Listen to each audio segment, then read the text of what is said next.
화이팅! 예, 자, 인권 인권 배gun! 화이팅! 예, 저는 홍길의 국제 엠네스티 강주 지부 이사장입니다. 세계 인권 산업 전문, 인류 가족 모든 구성원의 고유한 존엄성과 평등하고 양보할 수 없는 권리를 인정하는 것이 세계의 자유, 정의, 평화의 기초가 됨을 인정하며 인권에 대한 무시와 경멸은 인류의 양심을 짓밟는 야만적 행위를 결과했으며 인류가 언론의 자유, 신념의 자유, 공포와 궁핍으로부터의 자유를 향유하는 세계의 도래가 일반인의 지구한 열망으로 천명되었으며 사람들이 폭정과 억압에 대항하는 마지막 수단으로서 반란에 호소하도록 강요받지 않으려면 인권이 법에 의한 지배에 의하여 보호되어야 함이 필수적이며 국가 간의 친선 관계의 발전을 촉진하는 것이 기요하며 국제연합의 여러 국민들은 그 헌장에서 기본적 인권과 인간의 존엄과 가치, 남녀의 동등한 권리에 대한 신념을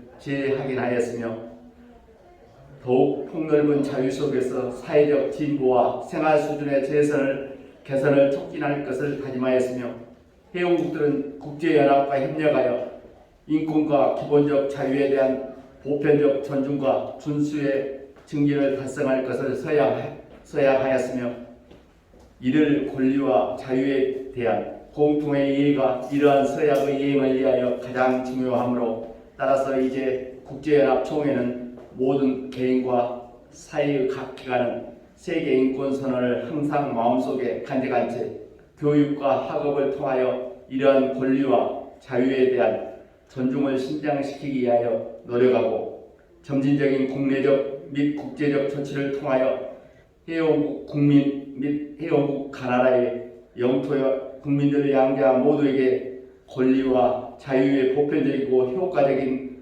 인정과 준수를 보장하기 위하여 힘쓰도록 모든 국민들과 국가에 대한 공통의 기준으로서 본 세계 인권 선언을 선포한다.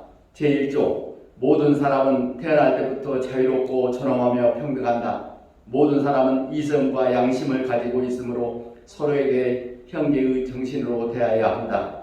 제2조 모든 사람은 인종, 피부색, 성, 언어, 종교 등 어떤 이유로도 차별받지 않으며 이 선언에 나와 있는 모든 권리와 자유를 누릴 자격이 있다. 제3조 모든 사람은 자기 생명을 지킬 권리, 자유를 누릴 권리, 그리고 자신의 안전을 지킬 권리가 있다. 제30조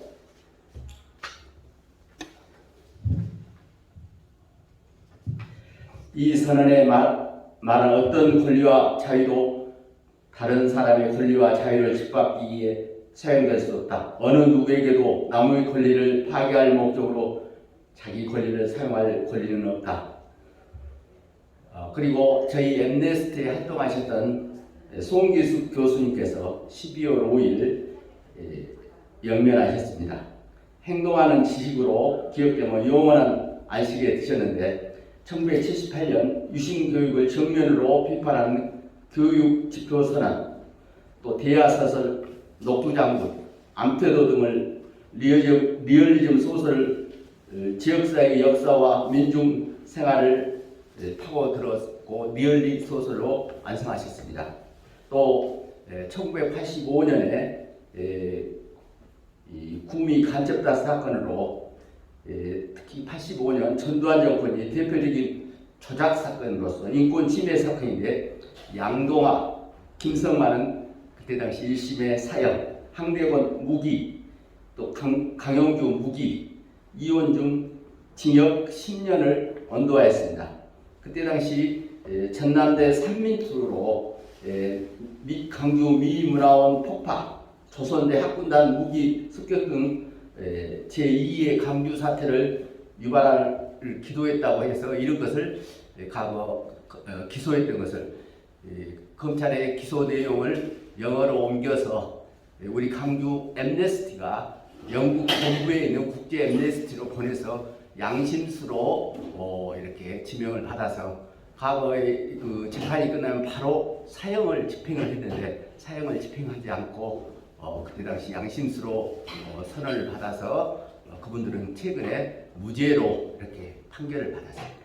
그래서 우리가 그 엄혹한 환경에서도 우리가 그 구치소에 있던 분들에게 영치금을 주고 또 가족들을 위로하고 이런 것이 지금에까지 우리 강주의 민주화를 위해서 나름대로 혼신의 노력을 다했습니다. 이상입니다. 다문화 가정, 고려인 등 외국인 근로지원문화센터를 설립하신 인권보호의 공로가 크신 이천영 목사님께 올해 2021년 인권활동상 수여가 있겠습니다. 이사장님 앞으로 나와주시고 이천영 목사님 앞으로 나와주십시오. 이천영 강주 새날학교 교장.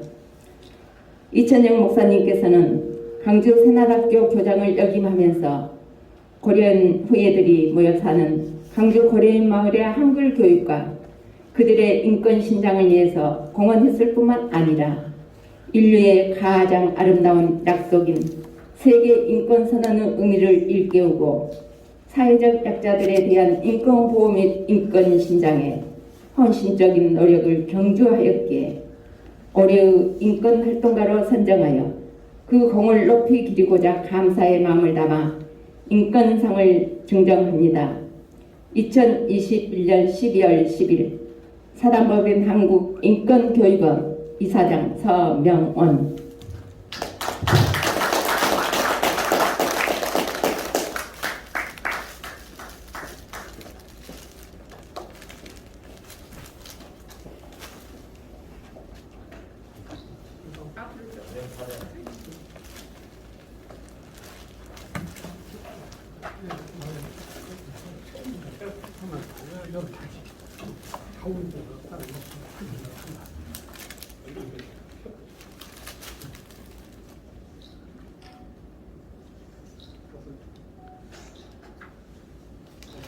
충성이들 너무 예상해요.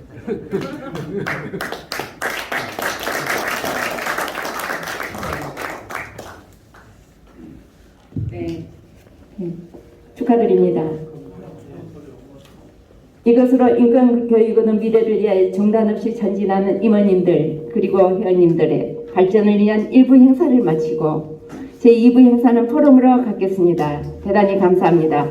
잠깐 자리에서 일어나서 단체 촬영에 들어가겠습니다. 그리고 제2부 행사가 10분 휴식을 갖고 제2부 행사로 들어가도록 하겠습니다.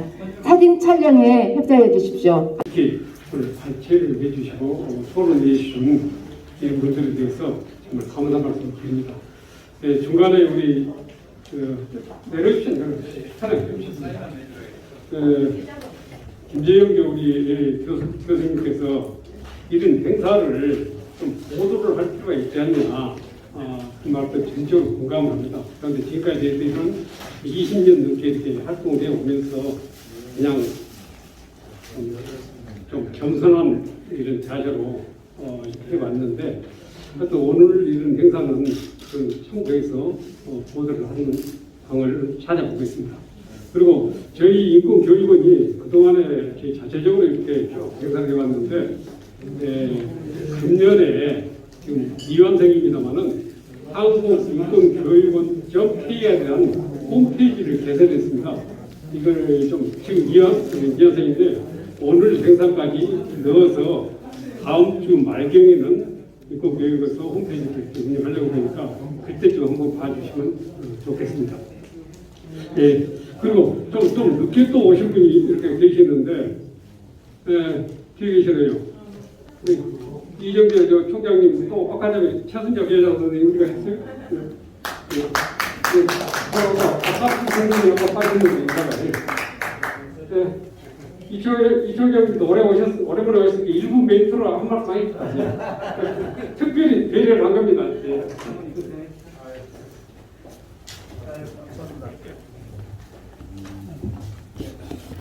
죄송합니다. 제가 많이 배웠습니다. 오늘 와서 보니까 존경하는 우리 이상식 역사회가 또 우리 정원당 우리 학자님, 또 이희선 회장님, 최문영 회장님, 또 이민도 회장님, 홍기대 우리 회장님, 이화령 회장님 이렇게 뵙게 돼서 감사드립니다. 또 평소에 늘 존경했던 서명호 우리 이사장님, 제가 창단 멤버입니다. 20년이 훌쩍 넘었네요. 그때 당시에 우리가 어려운 역할을 했는데 우리 송명호 이사장님, 이인백 우리 지금 원장님이신가요? 제가 그때 초대 인권위원회 원장을 하고 그 다음에 이렇게 옮겼습니다. 그때 멤버들을 우리 박예자 의원, 또 이정선, 장하경, 또 오정우 박사 이렇게 몇 분 이사들, 윤종상 교원을 했는데 그 뒤로 어떻게 됐는 것 같습니다. 아무튼 오늘 저는 왜 핑계치고 못 왔는데 끝이 조금 좋다 해서 오늘 끝까지 들었습니다. 토론을 다른 행사에서 참여하고, 그리고 우리 사모님 오셨어요. 김병수 우리 사모님께 한번 큰 박수 한번 쳐주시겠습니다. 이 서병은 아주 제일 가까운 우리 사모님이십니다. 이제 개축년이 저물어 갑니다. 이제 마무리 잘하시고 내년은 이민은 검은 호랑이 해입니다. 계획 잘 세우셔서 호시우보라는 말이 있는데 치밀하게 계획 세우시고 또 소처럼 또 박도 걸어서 큰 꿈 이루시고 좋은 날이 되시기를 진심으로 바랍니다. 오늘 진심으로 축하드립니다. 감사합니다.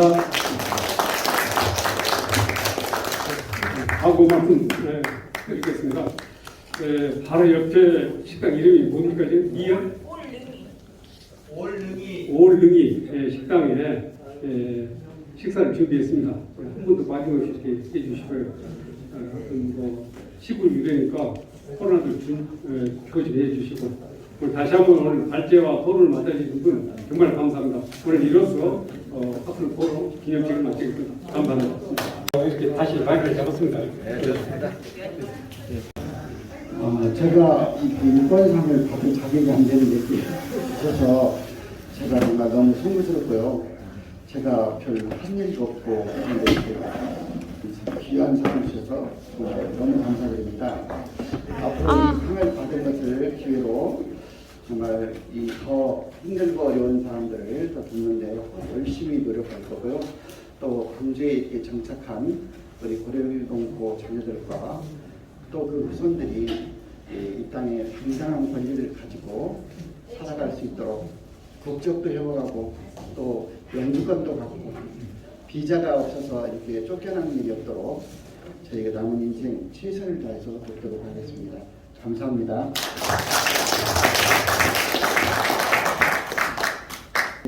그리고 아까 사람의 소개를 하는데요. 중요한 것들 몇개 빠져서 소개를 하겠습니다. 우리 유태기 목사님 이렇게 오셨습니다. 제가 선생님 안부 올리겠습니다. 그래서 우리 한승훈 너무 발제하신 한승훈 교수님 계세요. 예. 한승훈 교수 오셨고 세안대 유기한 교수님 오셨어요. 그리고 또 두 분 계신데 우리 컨벌랜드에서 오신 두 분 좀 제가 전화를 받아서 죄송합니다. 잠깐 일어서서 축하 박수 한번 받아주십시오.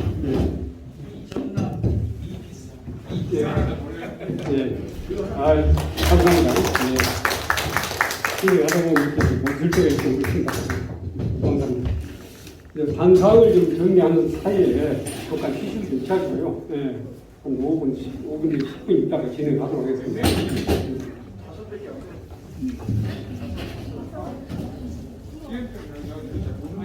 단상으로 올라오십시오. 사회를 맡게 된 조선대학교 김재영입니다. 오늘 세계인권선언 기념일을 맞이해서 저희 한국인권교육원에서 주관해가지고 세계인권 선언문을 낭독하고 또 인권 활동가상을 수여하고 또 이런 인권 세미나를 개최한 것은 정말 뜻깊은 일이라고 생각이 됩니다. 그래서 제가 오전 중에 우리 유인배 원장님께 전화를 드렸어요. 이런 뜻깊은 행사를 우리 시민들에게 좀 널리 이게 알렸으면 좋겠다. 보도자료도 좀 크게 드시고 이렇게 건의를 했더니 함께 허락을 해주셨고요. 그래서 우리 시민들이, 국민들이 이런 행사를 통해서 세계 인권 선언의 의미를 새기고 또 인권의 중요성을 다시 한번 깨우치는 그런 계기가 되었으면 좋겠습니다. 자, 오늘 발제를 해주실 분을 소개해 드리겠습니다. 자, 오늘 발제를 해주실 분은 공신대학교 한승훈 교수님이십니다. 주제는 현대사회와 저항권이라는 주제입니다. 인사해 주십시오. 자, 또 토론자를 소개해 드리겠습니다. 먼저 우리 유기환 세안대학교 교수님 소개합니다. 그리고 이철호 남부대학교 교수님 소개합니다. 우리 한승훈 교수님께서는 한 30분 정도 이렇게 발전하시고 토론자들께서는 7분에서 한 10분 정도 이렇게 토론해 주시면 좋겠습니다. 자, 시간이 많이 지체되기 때문에 곧바로 발표하도록 하겠습니다.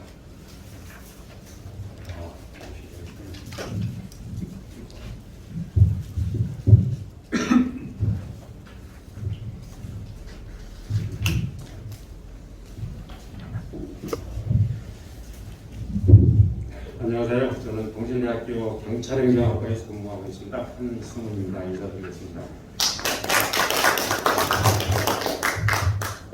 오늘이 세계 인권 선언일이고 국내에서는 이날을 인권의 날로 지정한 것으로 알고 있습니다. 이런 뜻깊은 날에 제가 4.19 기념관에서 발표를 한다는 게 너무 영광스럽습니다. 저는 4.19가 발생한 날로부터 약 4개월 후에 태어났습니다. 그래서 4.19 정신이 저의 태교 속에 들어있지 않나라는 생각이 들어요. 어렸을 때부터 쇼펜하우나 니체나 이런 책, 그리고 루소, 상등사상 이런 것들을 주로 접했던 것을 보면은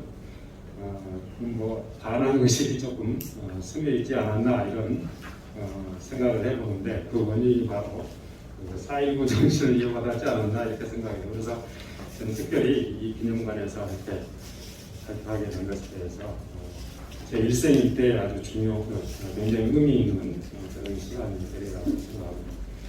다만 이제 제가 이 학술대에 발표할 수 있는 논문을 현대 사회에서 저항권을 어떻게 행사할 것인가 라는 것을 개념에서 이끌어와서 저항권에 관한 현대의 모습들을 논의해보는 그런 시간으로 가졌는데 처음에 이제 논문으로 작성했다가 교육원에서 교육하는 내용이 아닌가 그래서 조금 발췌를 다시 하고 그러는 과정에서 논문성이 다소 빡해졌습니다. 그걸 제가 좀 인식을 잘못했었던 것 같았는데 그 다음에 순서도 조금 틀어져 있기도 하고 그래서 그런 좀 불충분한 완성도와 미흡한 점에 대해서는 좀 양해를 바라시고 하고 다만 내용에 있어서는 좀 충실하게 논의해본 그런 시간을 갖도록 했으면 좋겠습니다. 시작하겠습니다. 최근에 국민들 저항권에 관한 인식은 지난 문재인 정부가 탄생하게 된 촛불 혁명이라고 하는 거사 속에서 볼 수가 있겠는데요. 그것이 과연 이제 저항권인가, 혁명권인가라는 것에 관한 개념은 입장에서 살펴보기로 하고요. 우리 민주주의 역사는 저항권과 더불어서 민주주의가 발전했다. 저는 그렇게 역사 인식을 가지고 있습니다. 그리고 현대 헌법에 있어서 가장 가치 있는 민주주의 가치 그리고 법치주의 가치를 존중해야 된다고 생각하는 사람입니다. 그렇다면 그런 저항권의 의미가 어떤 의미를 갖고 있는가를 헌법학자들이 정립된 내용을 살펴보면은요, 좁은 의미로 보면은 공권력이나 권력의 남용 등으로 헌법 질서가 파괴되고 인권이 유린되는 상황에 대하여 헌법 질서를 회복하기 위한 개개 국민들의 집단적인 실력 행사를 말한다 라고 정의하고 있습니다. 여기에서 이제 주목할 만한 키워드를 보면은 헌법 질서가 파괴되었을 때 행사해야 된다는 것하고 또 불법성이 뚜렷할 때 저항권을 행사할 수 있다. 그리고 저항권을 행사하는 목적이 이미 있는 헌법 질서를 유지하기 위해서 저항권을 행사해야 된다. 이런 개념들이 본질적인 속성으로 스며들어 있습니다. 그래서 이제 이런 내용들이 과연 우리 현대적인 법치주의와 민주주의 질서가 어느 정도 정착되어 있는 나라에서는 과연 이런 저항권이 행사될 수 있을까라는 정도로 굉장히 엄격한 요건으로 기존의 학계에서는 이렇게 정리되어 있습니다. 그래서 조금 더 넓은 의미가 나오게 되는데 그 넓은 의미에서는 예방적인 차원에서 헌법 질서가 무너지기 전에 예방적인 차원에서 저항권을 행사하는 것도 포함되어야 된다 이런 주장도 있기도 합니다. 그래서 또는 이제 가장 넓은 의미로는 혁명까지 포함해서 저항권을 설명하는 학자도 있습니다. 특히 이제 이해적인 소수설이긴 합니다. 그러나 혁명과 저항권이라는 것은 개념을 분명히 오늘날 헌법학계에서는 구별을 하고 있는데 혁명은 기존의 헌법 질서를 무너뜨리고자 하는 저항입니다. 그러나 저항권은 헌법 질서를 현재 있는 헌법 질서를 지키고자 하는 집단적인 실력 행사라고 볼 수 있기 때문에 혁명과 저항권은 분명하게 구별된다라고 볼 수 있습니다. 뒤에서 우리 5.16이 혁명인가 또는 4.19가 혁명인가 또는 이런 사항들을 개별적인 역사적인 사안들에서 살펴보겠습니다만 어쨌든 혁명과 저항이 이렇게 구별되는 마당에 현대 민주주의, 원주주의와 법치주의가 잘 질서를 이루고 있는 헌법 질서에서는 이것을 무너뜨리고자 하는 그 자체가 헌법의 적으로 한줄이기 때문에 방어적 민주주의를 지켜야 된다고 생각하는 그런 헌법 질서에서는 혁명은 이제 일어나기는 어려운 시기가 아닌가 이렇게 생각이 듭니다. 자, 저항권을 근거를 보면은 이제 우리 헌법 속에 4.19 3.1운동과 4.19 정신을 계승한다는 의미가 전문에가 들어 있습니다. 아까 그 선배님께서 4.19 저항권이라는 내용이 독일의 헌법에 규정되어 있다. 1968년 서독기본법에서 그때는 본기본법이라고 합니다. 서독기본법에서 헌법 개정할 때 저항권이 스며들어 있었고 저항권이라고 하는 내용을 규정하고 있었고 또 독일은 연방국가이기 때문에 일부 국가에서 헬센주 같은 일부 국가에서 일부 주에서 주헌법으로 저항권을 규정한 바는 있습니다. 그러나 이 저항권이라는 근거를 실정법에 끄집어내는 것은 아닙니다. 그래서 일반적으로는 학자들에 따라 논란이 있습니다만 일반적으로는 자연법에 근거를 두고 있다. 또는 초실정법에 근거를 두고 있다. 이렇게 말합니다. 자연법에 대해서 간단히 말씀드리자면 흔히 법이라는 것은 우리가 실정화되지 않는 문서화되지 않는 그런 자연법과 문서화된 실정법을 구별을 합니다. 이 자연법이라는 것은 인류가 보편적으로 항구적으로 갖게 된 이성에 근거한 법칙이 있다라고 전제하고 그 법칙을 찾아내려고 하는 그 학파들을 자연법 학파 이렇게 말하죠. 그런데 우리나라에서는 법실증주의라는 그런 법사조, 법철학 사조에 따라서 이승만 때도 그랬고 박정희 때도 그랬고 전두환 정권 때도 그랬고 법실증주의가 40-50년 지배하다 보니까 실정법만이 법으로만 인식되어 가는 그런 시대에 살았습니다. 다시 말하면 간단히 말하면 그렇습니다. 악법이 법이냐 악법도 법이다 라고 주장하는 게 법실증주의자들의 사고였죠. 악법이 법입니까? 여러분은 어떻습니까? 악법은 준수해야 할 대상이 아니라 투쟁에서 무너뜨려야 될 대상인 것입니다. 그런데 이걸 엉뚱하게 소크라테스가 악법도 법이 아닌가 지켜야 된다고 이렇게 유신시대 교육 교과서에 그렇게 해서 악법도 법이니까 지켜라는 법을 준수해야 된다는 국가주의적인 사고와 법실증주의 사고가 결합돼가지고 우리 국민들을 적으로 올가미되는 히틀러의 방법으로 통치해 왔었습니다. 저도 유신시대 때까지 고등학교를 졸업했기 때문에 거의 유신시대의 교육으로 매몰되어 있던 그런 어렸을 때의 사고와 사회화가 정립된 속에서 사춘기까지 보냈다고 볼 수 있겠는데 이 개념을 빼뜨리는 것에 대해서는 상당한 사고와 공부가 필요했습니다. 여러분들도 마찬가지 생각이시라고 생각이 드는데요. 어쨌든 정부는 앞서 말씀드렸다시피 컴포티스트가 파괴가 진전되거나 이미 파괴되었을 때 행사할 수 있다는 것과 명확하게 불법성이 인정돼야 되고 그리고 채용 수단으로서 저항권이 행사돼야 된다라는 엄격한 요건 하에서 헌법학자들은 저항권이 행사된다고 보고 있습니다.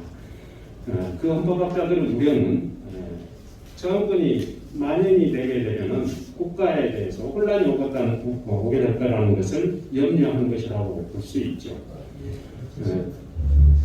그러나 이런 저항권의 남용 문제가 더 수월하겠습니까? 국가 권력이 폭력을 행사하는 것이 더 수월하겠습니까? 우리는 경험적으로 늘 빨리 답을 찾을 수 있습니다. 저항권을 행사하기 위해서는 국민들의 일상생활에 대단히 떳떳한 생활 속에서 사람들이 모여야 되고 그것이 이슈화되어야 되고 그 이슈가 아젠다를 형성하기까지는 대단히 많은 시일과 노력과 또 많은 비용도 들어가게 되는 것이죠. 그러나 국가 권력이 선거 체제가 무너지는 것은 하루아침이잖아요. 마음만 먹으면. 그렇기 때문에 저항권에 대해서는 좀 더 완화된 쪽으로 이해를 해야 되지 않을까. 저는 기본적으로 그런 시각에서 저항권의 개념을 제정해 보고자 합니다. 그래서 저항권을 우선 이제 사상적으로 역사적으로 들어가서 조금 이제 보고하기는 하고 조금 어렵기는 해서 전혀 없겠습니다만 간단히 살펴보긴 할게요. 이미 그리스 민주주의 시대에서도 저항권 사상은 여러 학자들에 의해서 나오고 있고요. 그 자료에 보시는 자료 22쪽에 보시는 바와 같이 소포클레스 안티고네라는 그 연극으로 희곡으로 많이 쓰이는 그 작품이 있는데 그 안티고네에서도 저항권이 나타나 있답니다. 그 이제 그리스의 학문 발달을 가져온 그런 시대였으니까 이미 BC 이전의 사고였고요. 그런데 이것이 서양에만 있었냐 그런 게 아니고 맹장 사상 속에서도 저항권이 있었다는 것은 여러분 너무 잘 아시고 계실 겁니다.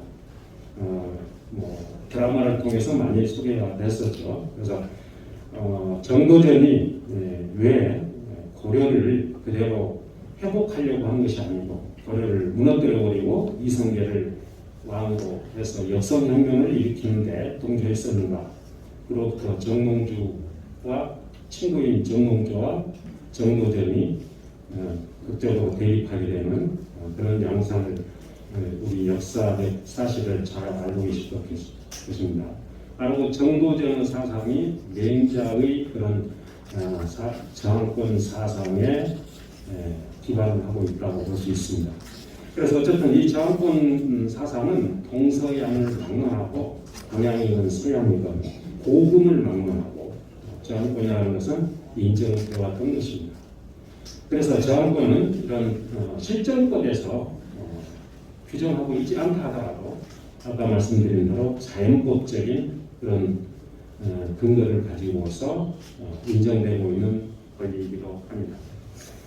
그 이후에 이제 근대적인 저항권 사상들은 종교개혁이 일어나게 되면서 저항권에 관한 이론이 정립이 되고요. 그리고 근대 계몽주의의 성부자라고 할 수 있는 존 로크에 와서는 저항권이 신탁 사상, 신탁 사상, 존 로크가 주장하는 신탁 사상이라는 것은 국민들이 국가에게 정치를 하라고 맡기고, 다시 말하면 국민들의 생명과 안전을 위해서 권력을 맡겨주고, 국가는 국민들의 생명과 재산을 보호하기 위해서 권한을 갖게 돼서 행사하게 되는 것이 하나의 그 계약 관계에서 이루어져 있다.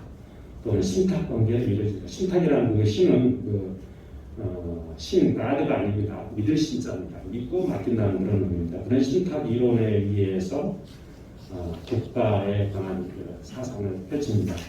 그래서 그런 신탁 이론에 근거하면은 국가가 제대로 맡긴 내용에 대해서 신탁한 내용을 어긋나게 되면 계약에 위반되는 것이니까 인민들은 주장할 수 있다. 이런 논리를 펴고 있는 거죠. 그 위에 이제 신탁 이론은 루소에 가서는 사회계약론으로 오게 됩니다.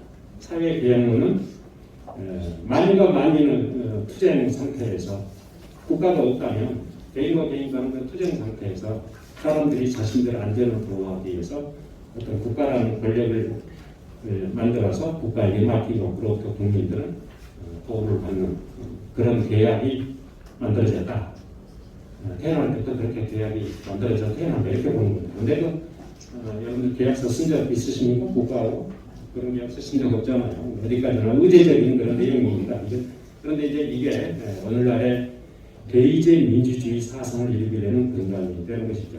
어쨌든 좀 논의 자료의 내용은 아니었습니다만 정교주의는 물론이고 그 당시에 이제 뭐 민족에 관한 각 민족들이 16세기, 17세기 민족들이 이렇게 번성했던 그 시대에 민족법이라는 것이 있는데 민족법에서도 자원권을 찾아볼 수 있고 그래서 자원권은 동서고금을 막론하고 면면이 지속적으로 자원권은 인정되었습니다. 그 유명한 마그나카르타 1215년 마그나카르타의 그 자원권 내용을 한번 읽어보겠습니다. 대원장 제61조에 나와 있다고 그러는데 자료의 24페이지를 보시면 되겠습니다. 만약 지임 또는 지임의 재판관 혹은 지임의 대관 혹은 지임의 관리의 누군가가 어떤 방법으로든 어떤 사람에 대하여 악행을 한다든지 혹은 평화 또는 거증저항 어느 것을 침범하고 이리하여 악행에 성술한 25인의 발언 중 4명의 배론이 제시되었을 때 그때는 문제를 25인 중 자녀 배론에게 부탁하고 이를 25인의 배론이 국민 전부와 함께 그들이 할 수 있는 모든 방법으로서 짐을 강제하고 손해를 딸 수 있다. 이 정도 여기까지만 있고요. 이 배론은 이제 그 대의제 원리와 같은 그 영주 대표들이라고 볼 수 있습니다. 그래서 25인의 영주 대표들을 만들어서 이제 뭐 역사 시간에 뭐 장기 이후의 시대, 단기 이후의 시대 그런 거 생각나실지 모르겠습니다만 그래서 이제 그 대의제 기관이 형성되게 되는 근본이 되는 것입니다. 이게 1215년에 놀랍게도 국왕과 영주들 간의 계약 문서에 들어있는 것이 바로 제61조 내용입니다. 1215년이 우리나라는 어느 시대였겠습니까? 고려 시대의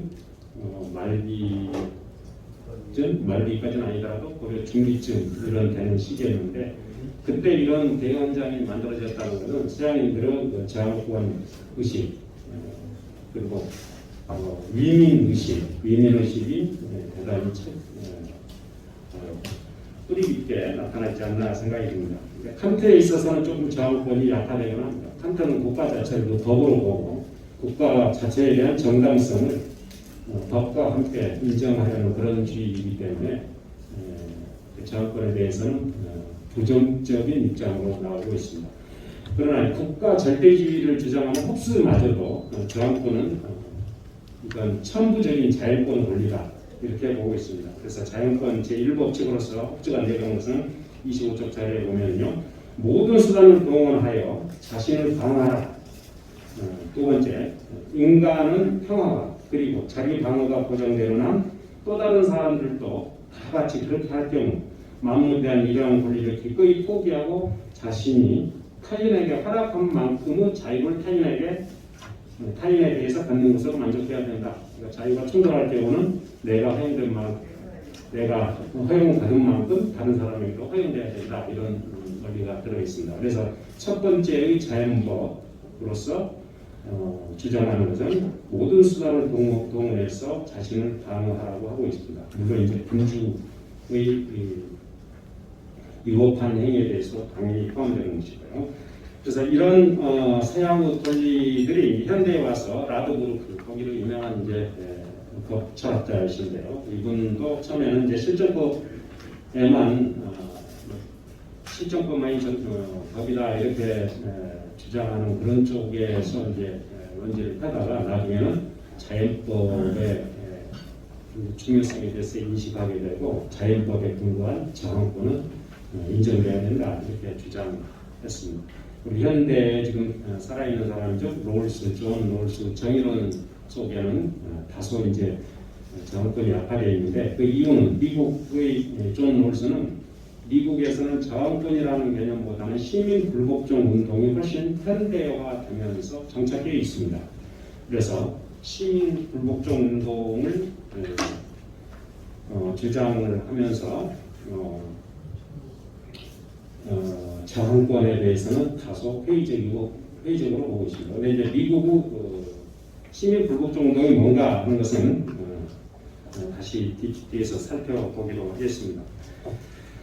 자, 그러면요, 우리나라 저항권의 역사, 자료에 나온 저항권의 역사를 보기 전에 이런 면면이 복음 동서를 막론하고 동서복음을 막론하고 저항권을 인정해왔던 이런 역사 속에서 이런 저항권이 지금 헌법학회에서 주장하고 있는 저항권의 내용이 그대로 적용될 수 있겠는가 하는 것에 대해서는 회의적으로 생각하고 있습니다. 자료 29쪽에 어느 정도 설명이 되어 있는데요.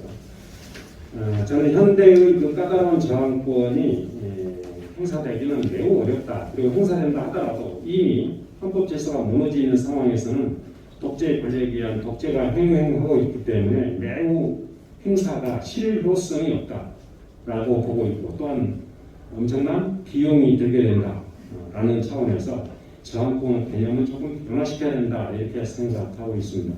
그래서 저항권은 왜 현대적 개념에서 변화되어야 되는가 하는 문제는 첫째는 현대 사회는 민주주의 헌법 질서, 법치주의 헌법 질서가 어느 정도 정착이 되어가고 있는 상황에서 헌법 질서를 무너뜨릴 수 있을 만한 그런 정변을 일으키기는 대단히 어려운 통치 구조와 권력 구조 그리고 민주주의 질서가 성립되어 있기 때문에 과거와 같은 저항권 행사하기는 어렵다 이렇게 보고 있습니다. 또 하나는 법적인 제도가 너무 잘 되어 있기 때문에 법적으로 모든 권리 구제를 하면 되지 않겠느냐 이렇게 주장할지는 모르지만 법으로 해결해서 되는 일이 그렇게 쉽지가 않잖아요. 왜냐하면 우리나라 소송 구조가 행정소송이 있고 저항권 행사할 만한 소송은 행정소송이 있고 헌법재판이 있고 그렇잖아요. 그런데 행정소송 중에서는 소송은 적격 요건이 있습니다. 그래서 소송을 제기하기 위한 당사자 적격이 있어야 되는데 그 당사자 적격은 권리를 침해받는 당사자가 아니고서는 권리를 소송을 제기할 수 없도록 하고 있기 때문에 우리 사회에서 어떤 부당한 정책이나 법률로 인해서 국민 생활을 무너뜨리게 할 수 있는 그런 국가의 정책에 대해서 저항하려고 한다면은 소위 당사자 적격에서 무시될 수가 있겠고요. 또 그다음에 소이익이 있어야 되고 굉장히 까다로운 그런 것도 있습니다. 또 헌법재판을 제기하려고 보면은 침해의 현재성이 있어야 되고 이런 등등이 소송을 매우 어렵게 만드는 구조로 되어 있기 때문에 어떤 법적인 절차를 통해서 권리를 구제하고자 하는 것은 시간도 많이 걸릴 뿐만 아니라 경제적으로도 굉장히 많은 비용을 수련하게 되는 그런 상황이기 때문에 저항권은 개념이 변화되어야 된다라는 생각입니다. 또 하나는 이제 저항권이라는 건 기존의 개념으로 저항권을 적용하자면 헌법 질서가 무너지기 직전 또는 이미 무너져버린 상태 이런 상태에서 저항권이 행사되어야 된다고 하는데 그 무너지기까지는 국민들의 피해가 너무 크다는 얘기죠. 그리고 그에 대해서 저항권을 행사하는 것 자체도 대단히 많은 비용과 노력과 인력이 필요하다는 것이죠. 그래서 곰고 굶어서 이미 치유할 수 없을 상태에 가서 저항권을 행사하는 것보다는 미리 차단하는 국가의 정책이나 법률 집행에 있어서 또는 법률을 만드는 데 있어서 미리 차단하는 그런 방식으로 저항권이 행사되어야 되지 않을까. 그래서 저는 미국의 시민 불복종 운동 개념을 저항권, 현대적인 저항권 개념 속에 포함을 시켜서 우리가 정부의 잘못된 시책에 대한 일상화된 우리의 저항권들이 있잖아요. 그런데 과거 이명박 정부 때 광우병에 대한 촛불 시위를 했고 사례방을 반대하는 그런 운동들도 그것은 명백하게 저항권 하나로 인정해야 된다라는 생각입니다. 그래서 그런 어떤 국가의 정책이나 법률을 집행하려고 하는 것에 대한 그런 방어, 이것이 저항권으로서 현대적 개념으로 확장돼야 되지 않는가 하는 것이 저의 생각입니다. 그리고 이제 그런다 하더라도 전통적 개념, 초법적인 또는 자연법적인 저항권, 이런 저항권도 역시 저항권 속에 포함시켜서 저항권을 초법적인 저항권과 실정법 내에서의 저항권 이렇게 구별해서 알아봐야 되지 않을까 이렇게 생각합니다. 그래서 그런 차원에서 우리나라의 역사를 간단히 살펴보자면 27쪽으로 되돌아와서요. 4.19는 혁명인가 아니면 저항권의 행사인가 이거 좀 더 기억할 필요가 있는데요. 앞서 말씀드린 대로 혁명은 이미 있는 헌법 질서 자체를 무너뜨리고 새로운 헌법 질서를 또는 국가 질서를 형성하는 것이 혁명이라고 본다면 전통적인 혁명 개념으로는 혁명이라고 볼 수는 없겠죠. 물론 이렇게 주장할 수도 있습니다. 4.19 혁명으로 인해서 독재 정권이 독재 국가 질서가 무너졌고 대통령 중심제 국가가 무너지고 의원 내각제로 하게 되면서 완전한 민주주의 헌법을 갖추었다. 이렇게 본다면 혁명의 개념을 즉 새로운 헌법 질서라는 그 개념 속에 통치구조 질서 내지는 정치 질서 또는 독재에 대한 타파와 그리고 민주주의의 새로운 질서 이렇게 본다면 혁명성을 인정함직도 합니다. 그러나 전통적인 학자들은 혁명으로 보지는 않는 것 같습니다. 저항운동의 전형적인 것으로 보고 있는 것 같습니다. 그리고 이제 부마항쟁과 5.18 민주항쟁이 좀 성격이 다르긴 합니다만 부마항쟁은 유신시대 때 있었던 것이었기 때문에 저는 이것을 혁명운동으로 보고 싶습니다. 왜냐하면 유신 헌법이라는 건 이미 이제 어르신들 많으시니까 아시겠지만 대통령이 국회의원 3분의 1을 뽑게 되고 나리남과 통행금지가 있어가지고 국민들의 이동과 제한을 극도로 제한 뿐만 아니라 긴급조치라는 걸 내려가지고 정치 국가에 대해서 불만을 표시하지 못하게 하고 이런 극도로 제한된 상태에서 민주주의를 주장하는 민주주의 새 질서를 요구하고 또 실제로 유신헌법 철폐를 주장하는 그런 차원으로 봤을 때 부마 항쟁이야말로 현대사에서 가장 혁명에 가까운 운동이 아닌가 저는 그렇게 보고 싶습니다. 물론 이제 성공하지 못했기 때문에 혁명이었다 이렇게 보기는 어렵지만 혁명 운동이었다라는 정도로 정의할 수 있지 않을까 저는 그렇게 보고 있습니다. 제가 그 태어나서 이렇게 좋은 평가를 하는지 모르겠습니다. 그러나 5.18 민주화 운동은 이제 그 쿠데타 세력에 대한 저항 운동이기 때문에 헌법 질서를 수호하자 이런 차원이어서 저항권의 행사가 아닌가 이렇게 학문적으로 정의하는 것이 바람직하지 않는가 저는 그런 생각을 하고 있습니다. 그러면 이제 여기 이제 표제는 나와 있지 않습니다만 12.6의 그 김재규의 행동은 박정희 대통령을 살해한 김재규의 행동은 시해이냐 아니면 의거였느냐 그런 문제가 생기게 되는데요. 결론부터 얘기하자면 저는 의거라고 보고 있습니다. 단호하게 의거라고 보고 있습니다. 그때 당시 권력의 정점이 워낙 대통령에 집중되어 있는 상황이었기 때문에 그리고 정치가 관료에 의해서 행해지는 게 아니라 행정각부 공식적인 그런 기구에서 행해지는 게 아니라 중앙정보부와 대통령 비서실과 대통령 경호실 이 3대 권력축이라고 하잖아요. 대통령 경호실에서 국회의장까지 바꿨잖아요. 유신 정부 때는. 그러니까 비공식적인 기구에서 권력을 행사하는 그런 차원에서 대통령을 죽이지 않으면 그 자체가 독재 정부가 무너뜨릴 수 있는 방법은 너무나 많은 비용과 출혈을 가져올 수밖에 없는 그런 상황이기 때문에 저는 김재규의 의사라고 칭해도 좋지 않을까 저는 그렇게 생각을 합니다.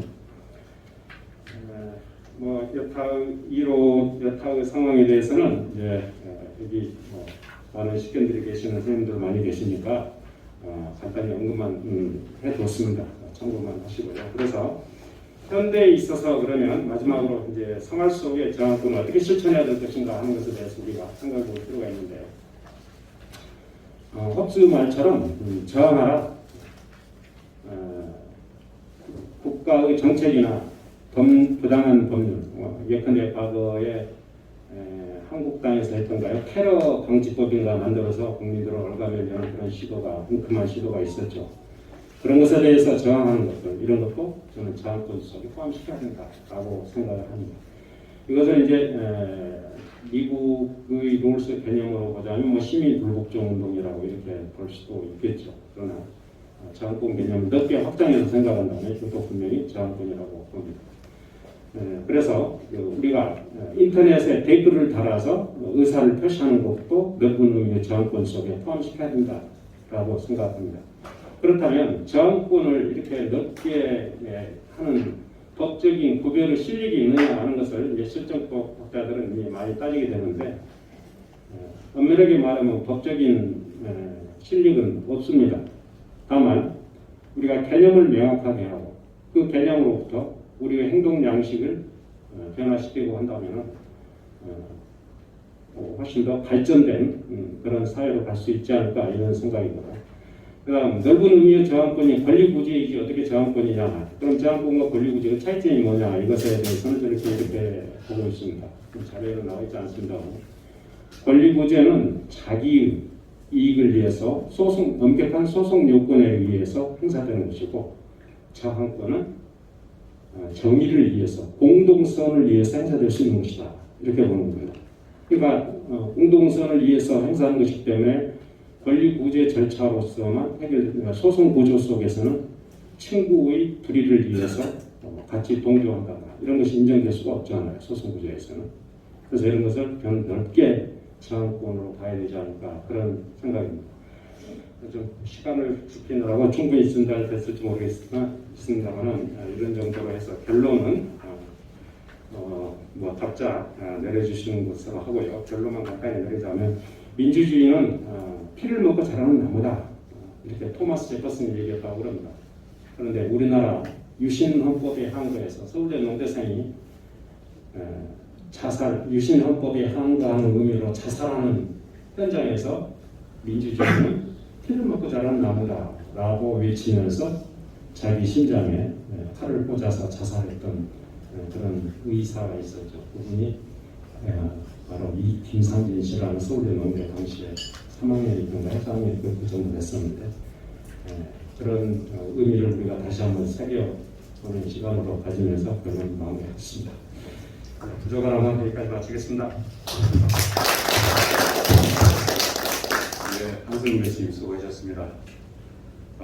민주주의는 저항권과 함께 발달했다 이런 말씀을 서서히 하시면서 저항권의 의미, 좁은 의미, 넓은 의미, 가장 넓은 의미 이런 것들을 구별해서 말씀해 주셨고 그 다음에 저항권의 근거, 요건 그리고 저항권의 사상적 발달 이런 말씀들을 쭉 이렇게 세계적으로 해주셨고 우리나라에서 저항권의 하나 그 역사를 볼 때 4.19 혁명, 또 부마항쟁, 5.18 민주화운동, 6월 항쟁, 그리고 촛불혁명 이런 것도 있는데 이러한 운동들이 혁명인지 저항권인지 나름대로 이렇게 분별을 해주셨고요. 그리고 이제 우리 현대 사회에서는 저항권은 다시 재정립되어야 된다 이런 말씀을 핵심적으로 이렇게 또 말씀을 주셨습니다. 그래서 현대 생활 속에서 저항권의 여러 위험들을 아주 쉽게 세계적으로 설명을 잘 해주셨습니다. 자, 자, 이어서 우리 이제 토론으로 유기환 세현대 교수님께서 먼저 해주시겠습니다. 오늘 그 세계 인권선언 73주년 기념 인권 학술 행사장에서 사실은 그 현대사회와 저항권이라는 토론에 참가하면서 그동안 좀 생각을 소홀히 했던 헌법적 가치에 대해서 다시 한번 깊이 생각해 볼 기회가 있었습니다. 이런 기회를 주신 그 인권교육원장님과 그 다음에 주요 발표를 하신 한준호 교수님께 감사 말씀드립니다. 다만 이제 토론이라고 했을 때에는 어떠한 부분에 대해서 반대 의견을 필요한 것보다는 다만 이제 견해가 다를 수도 있다. 그 다음에 또 발제자의 논문을 또그 권위와 다르게 왜곡되게 스스로가 해석한 부분이 있다는 걸 전제로 해가지고 몇 가지만 좀 말씀드리고 합니다. 그 학교에서 수업을 할 때에도 사실은 과연 학생들하고 토론을 하면 이 얘기를 해보면 야 우리는 과연 법학이 필요하냐 하는 얘기가 항상 주제가 되고 여기에 보면은 그 모든 사람은 태어날 때부터 자유롭고 존엄하며 평등하다 했을 때 과연 그러하냐 하는 부분들이 이제 현실 문제에 부딪히면서 자꾸 거론이 됩니다. 예, 그래서 우리나라에서 민주주의의 발달과 인권 신장은 결국 모든 국민들이 지속적인 저항으로 획득한 것이고 그러한 의미에서 봤을 때 저항권은 민주주의 국가에서 필수적인 인권이라는 데는 전적으로 공감합니다. 다만 아까도 얘기했던 것처럼 제가 논문을 잘못 이해한 부분이 있을 수 있다는 걸 전제로 해서 몇 가지 의문나는 것을 한번 생각해 봤습니다. 지금 그 글을 보면은 저항권의 의미를 전통적 의미에서의 저항권과 현대적 의미에서의 저항권으로 나누어 보고 계시는 건지 왜 그런 생각을 하게 됐냐면 논문의 서두에서 정의한 저항권은 넓은 의미, 다시 말하면 인권으로서의 저항권과 헌법 수호수단으로서의 저항권을 모두 포함하는 개념으로 이해하면서 이른바 물리력이 동원되는 혁명을 부인하는 취지로 이해를 했습니다. 그런데 이 논문 말미에서는 현대 생활 속의 저항권의 유형에서 아까 발제자께서도 얘기를 하셨지만 법 질서 내에서 구제 절차, 그러니까 법적 질서 내에서의 이해관계를 조정하기 위한 구제 절차까지도 저항권의 범주에 포함하고 있는 듯한 그 느낌인데 이렇게 현대적 의미에서의 저항권이라는 개념을 새롭게 설정하다 보면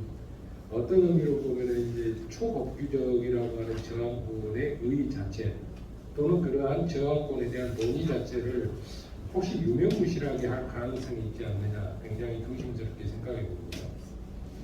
그리고 또 저항권을 헌법에 명문할 것인가에 대해서 괴를 같이 해서 생각해 보면 저항권을 서론적으로 규정하는가. 그래서 이제 우리 헌법에서는 3.1운동과 4.19 정신을 계승한다는 이념에서 저항권이 스며 있다고 하는데 거기에 대해서 본다면 이것도 역시 자연법적인 질서에 근거한 초법적 저항권이라는 의미로 본다면 현대 생활에 있어서의 저항권이 과연 저항권의 범주에 포함될 수 있을 것인가 하는 부분은 의문입니다. 또 하나는 글 중에서 이 현대 생활 속의 저항권 중에서 초법적 저항권과 관련해서 이러한 초법적인 저항권을 행사해서 했을 때 정부의 부정행위와 저항권 행사에서의 불법성 정도를 비교연결해가지고 위법성을 혹시 조각해야 된다 이런 의견이신 것 같고 이때 그 원용될 수 있는 법원들은 정당방위에서 과잉방위의 개념을 도입해야 된다 이런 취지로 얘기하시는 것 같은데 저항권 자체를 초법적 저항권이라 한다면 그리고 그에 대한 정당성의 근거를 굳이 위법성 조각사에서 찾아야 된다면 어떤 의미로 보면 정당방위라는 논리보다는 오히려 사회상규에 반하지 않는 행위 다시 말하면 저항권을 행사하는 부분에서 사회 일반인들이 기대에 부응하는 정도라고 봤을 때 이렇게 사회상규에 반하지 않는 행위로 판단하거나 위법성 종합사유라는 개념보다는 차라리 초법비적 책임 종합사유로 해서 기대 가능성의 원리로 원형해 보는 것이 어떨까 하는 생각을 해봤습니다. 그 다음에 그 두 번째로 이제 그 인권으로서의 저항권과 헌법 수호수단으로서의 저항권. 그랬을 때 이 헌법 질서라는 게 도대체 무엇인가? 그래서 아까 발제 중에도 얘기를 하셨는데 이게 헌법 제1조가 생각하고 있는 대한민국 민주공화국이다. 우리가 함께하는 나라로. 그리고 대한민국의 주권은 국민에게 있고 모든 권력은 국민으로부터 나온다. 이런 부분으로 한정할 것인지 아니면 지켜야 될 헌법 질서를 통치 구조까지 확대해야 될 것인지. 그런데 이제 그 글을 읽다 보니까 이게 굉장히 좀 조심스러운데 아까 말씀하시는 취지는 역시 통치 구조까지를 포함하는 것으로 이해를 할 수 있었습니다. 왜 이런 생각을 했냐면 우리나라에서는 어떻든가 하면 이 현대 민주주의에 대한 교육이나 훈련 또는 그러한 기본적인 개념조차도 없이 1948년 5월 10일 날 재헌국회를 구성하기 위한 선거를 통해서 198명의 국회의원으로 구성된 재헌국회가 개회되었고 다만 이제 가장 중요한 국가의 법질서의 근본 체계라고 할 수 있는 재헌헌법을 만들 당시에 재헌국회는 유진호안을 원안으로 하고 버튼연안을 참고안으로 해가지고 국회를 양원제로 정부 형태는 이원내각제로 한 헌법조안을 작성했는데 이 헌법조안은 이승만의 반대에 의해서 정부 형태는 대통령제로 국회는 당원제로 하는 재헌헌법으로 편성을 한 겁니다. 그러다 보니까 제1공화국 과정에서 이 대통령을 중심으로 한 모함 권력을 행사하기 위해서 이 헌법이 초안과 다르게 제정이 되고 그 다음에 그 이후에 9차례에 걸친 헌법 개헌 과정을 보면 국민의 기본권이나 이런 부분들에 대해서는 거의 변화가 없었죠. 다만 이제 정부 형태를 어떻게 할 것인가. 그러니까 아까 발제자도 얘기를 하셨지만 4.19 이후에 내각 책임제로 갔다가 다시 대통령 책임제 중심제로 갔다가 그다음에 대통령 임기는 어떻게 할 것인지 중임 제한은 연임으로 할 것인지 뭐 3선으로 할 것인지 아니면 아예 중임 제한을 폐지할 것인지 그러니까 결국은 헌법 질서라는 것이 무너지게 된 게 통치 구조를 어떻게 할 것인가에 초점을 맞추다 보니까 이게 발단이 돼서 뭐 3.15 부정선거 이에 따르는 4.19 그 다음에 10월 이런 것들이 계속되어 왔고 따라서 이러한 것들에 대해서 다시 말하면 헌법적인 기본 질서에 대한 저항이라기보다는 통치 구조와 통치 형태에 대한 저항이 지속되어 왔었고 오늘날 민주주의의 발달과 이런 부분에서 인권 신장에 기여해 왔다고 생각을 합니다. 그래서 이 헌법 질서에 관한 부분을 어떻게 할 것인가가 좀 더 적절하고 정확하게 표현됐으면 하는 생각이 들고요. 그 다음에 이제 저항권을 어떻게 볼 것인가 하는 문제에서 아까 원자도 얘기를 하셨지만 촛불 혁명이라고 표현하는데 촛불 혁명과 대립되는 태극기 부대. 그러면 태극기 부대는 기존의 질서를 지키고자 하는 것이고 촛불 혁명은 기존의 질서를 개혁하자는 의미라고 봤을 때 다시 얘기하면은 모든 사회에는 이익의 대립과 가치의 갈등이 있을 수밖에 없는데 금방 얘기했던 촛불혁명 당시에 이러한 기존의 질서를 지키려고 하는 입장에서 보면 이를 부정하는 촛불혁명에 대한 가치 질서를 수호하는 저항이라고 표현할 수도 있고 또 이를 이제 촛불혁명 집단에서 보면은 기존의 이익에 대한 저항이라고 할 것인데 이 둘의 다에 대해서 저항이라고 저항권의 행사라고 표현할 수 있겠느냐 하는 문제입니다. 그래서 사실은 제가 이제 이 부분과 관련해서 제 다음으로 또 토론을 하실 남부대학교 이철호 교수님께서 지금 와가지고 토론을 보니까 많이 언급을 하셨기 때문에 이 부분에 대해서는 조금 한번 생각을 해볼 필요가 있지 않느냐 하는 생각이 들고 그다음에 이제 얘기했던 대로 이철호 교수님도 그래서 소개를 하신 걸로 아는데 1980년 5월 20일 날 대법원이 선고한 8공도 306 판결이 얘기했던 김재규를 내란 목적 살인으로 볼 것이냐 단순 살인으로 볼 것이냐에서 결국은 뭐 내란 목적 살인으로 결론이 났지만 단순 살인이다 했던 대법원 판사 이만준 대법관의 소수 의견을 보면 우리가 오늘날 논의하고자 하는 저항권의 의미를 확인할 수 있지 않느냐는 의미에서 앞에 부분은 생략하고 이방준 대법원 판사의 소수 의견을 소개하면서 토론에 가름하고자 합니다. 우리나라에서 정치의 기본적인 인간적 존엄을 중심 가치로 하는 민주주의 질서에 대하여 중대한 침해가 국가기관에 의하여 행하여져서 민주적 헌법의 존재 자체가 객관적으로 부정되어 가고 있다고 국민 대다수에 의하여 판단되는 경우에 그 당시에 실정법상의 수단으로는 이를 방정할 수 있는 방법이 없는 경우에는 국민으로서 이를 수수방관하거나 이를 조장할 수는 없다고 할 것이므로 이러한 경우에는 인권과 민주적 헌법의 기본 질서의 옹호를 위하여 최후의 수단으로서 형식적으로 보면 합법적으로 성립된 실정법이지만 실질적으로는 국민의 인권을 유린하고 민주적 기본 질서를 무관케 하는 내용의 실정법상의 의무이행이나 이에 대한 목적을 거부하는 등의 내용을 하는 저항권은 헌법에 명문화되어 있지 않더라도 일정의 자유법상의 권리로서 이를 인정하는 것이 타당하다고 할 것이고 이러한 저항권이 인정된다면 재판기관으로서 기능을 배제할 근거가 없다고 할 것이다. 위와 같은 저항권의 존재를 부정할 수 없는 근거로는 4.19 운동 이념을 계승하여 새로운 민주공화를 건설한다고 선언하여 4.19 사태가 당시의 실정법에 비춰보면 완전히 범법행위로 위법행위에도 불구하고 이를 우리나라 기본법인 헌법의 전문에서 의거라고 부정짓고 그 의거의 정신을 계승한다고 선언하고 있어서 위 헌법 전문은 법률적으로 평가하면 우리나라 헌법은 4.19의 그 의사를 파괴되어가는 민주질서를 유지 또는 옹호하려는 국민의 저항권 행사로 보았다고 해석할 수밖에 없다. 그런데 이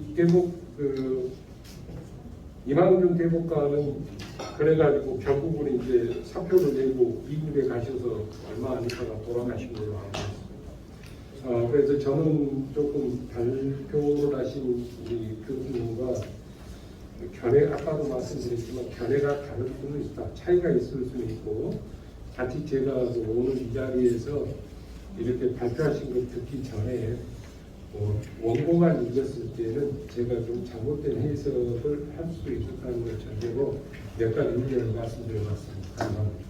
네, 수고하셨습니다. 유기환 교수님의 토론문은 35쪽부터 이렇게 37쪽까지 이렇게 있습니다. 그게 세 가지 문제 제기를 해주셨어요. 저항권의 의미를 전통적 의미에서의 저항권과 현대적 의미에서 저항권으로 나누어 보고 계시는지, 둘째, 인권으로서의 저항권과 헌법 수단으로서의 저항권에서 수여해야 할 헌법의 의미, 그리고 셋째, 저항권의 주체에 관해서 여러 가지 문제를 좀 제기해 주셨습니다. 그리고 마지막으로 1980년 그 판결에서 저항권의 의미에 대해서 살펴보자 하면서 이렇게 소개를 해주셨습니다. 자, 이어서 우리 이철호 교수님의 토론을 듣겠습니다. 그 자료 39쪽에 있습니다.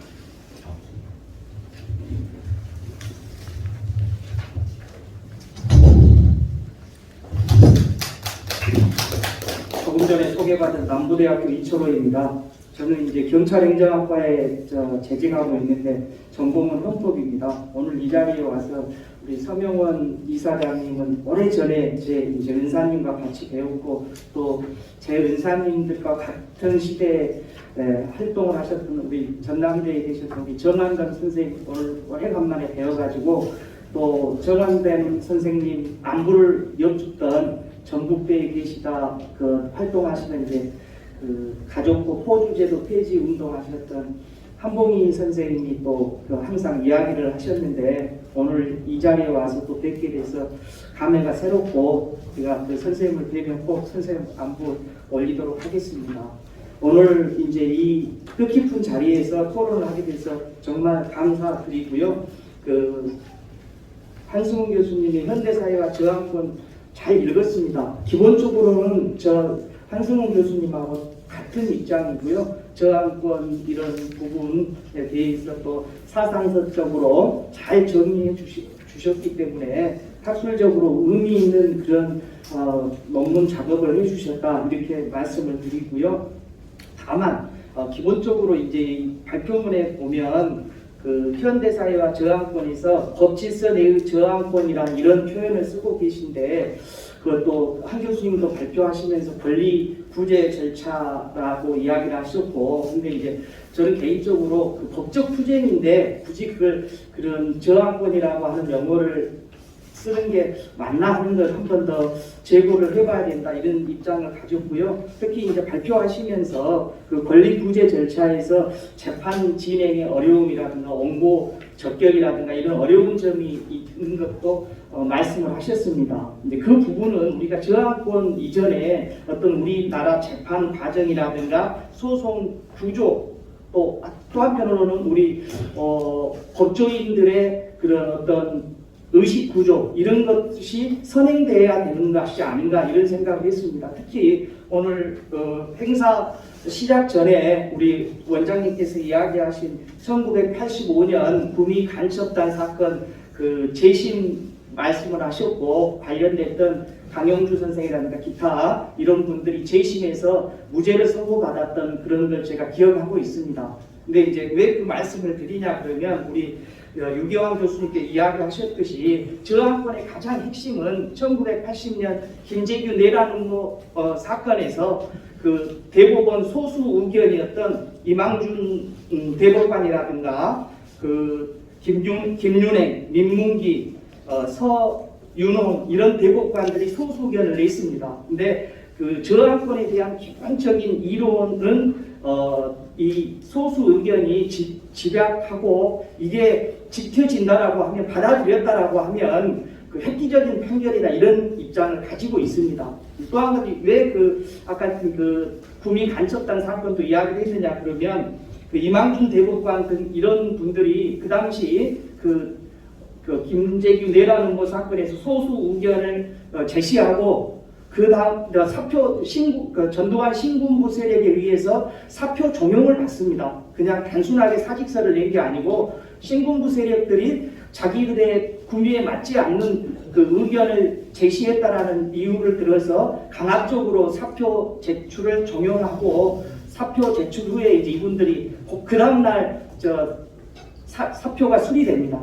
그리고 이분들이 대법원을 떠났고 그 아까 이제 유기환 교수님이 미국으로 가셨다는 이망준 대법관 같은 경우는 캐나다로 이주를 하셨더라고요. 제가 확인해 봤습니다. 근데 이제 아무튼 이런 걸 보면 그분들이 이제 똑같이 이제 아까 한 교수님께서 이야기하신 법적 투쟁인데 정말 법적 투쟁을 하는데 재판관들이 제대로 된 의식을 가지고 있고 법리를 적용한다라고 하면 그런 재심에서 무죄라는 사건들이 없어야 됩니다. 제가 이제 강의 중에 그런 우리 학생들한테 그 간첩 조작 사건을 한번 쭉 리스트를 하고 그 재심 사건들이 무죄 난 걸 보니까 4페이지에 걸쳐서 포인트가 글씨 크기가 일반적으로 10이라고 그러면 한 7포인트, 8포인트 정도 작은 글씨로 해서 4페이지에 걸친 간첩 조작 사건들이 다 무죄가 나고 있습니다. 그건 우리 저항권 문제 이전에 법조인의 의식의 구조에 문제가 있다 하는 것을 한번 말씀드리고 그래서 한번 한 교수님께 사용하신 법질서 내의 저항권이라는 용어를 한 번 더 검토를 해 주실 것을 드리는 것 제 개인적인 의견입니다.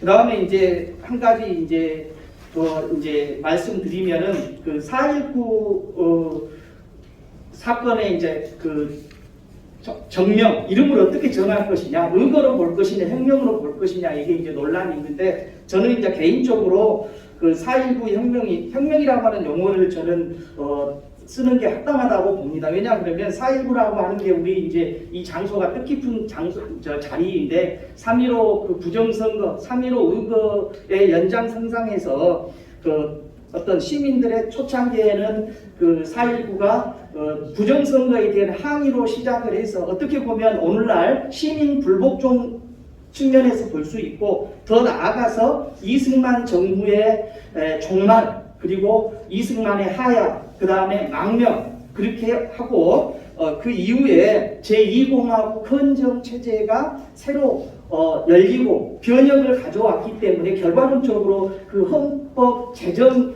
권력의 변화를 가져왔다. 저는 개인적으로 그렇게 봅니다. 그런 측면에서 보면 4.19는 그 혁명이라고 하는 용어가 다른 정명, 이름 짓기다. 이런 말씀을 드리고 싶습니다.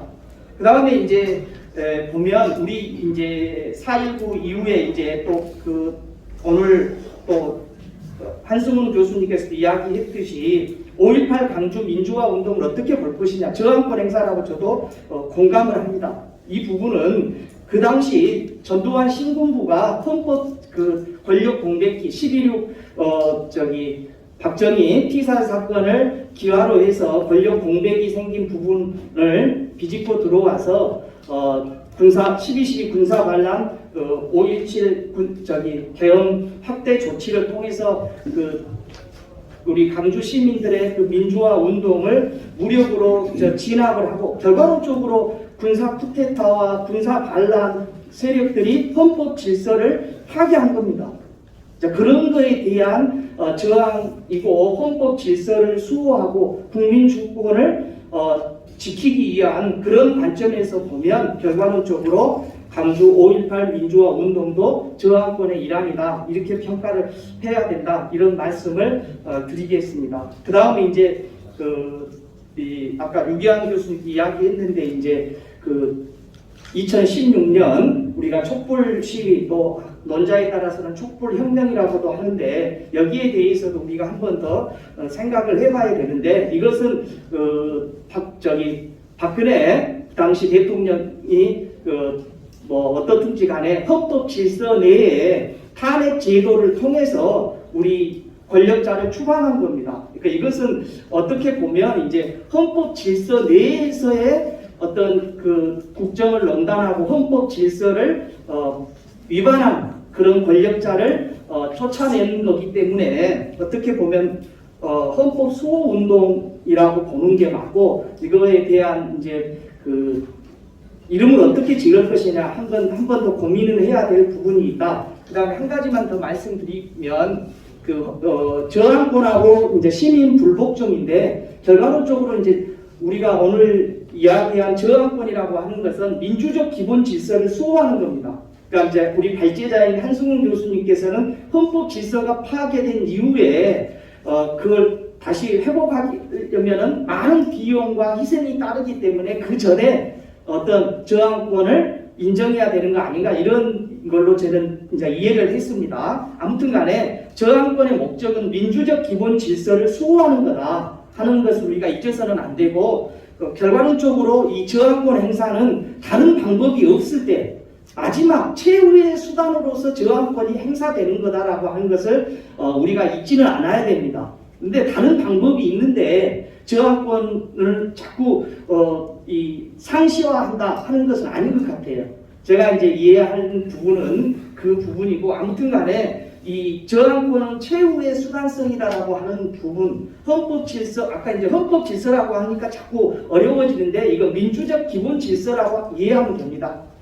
인간의 존엄성이 침해되거나 어떤 사법기관이 제대로 작동이 되지 않을 때 이런 때가 민주적 기본 질서가 파괴되는 그런 때다라고 이해를 하면 더 쉽게 와닿지 않나 이런 말씀을 드리면서요 토론에 마치겠습니다.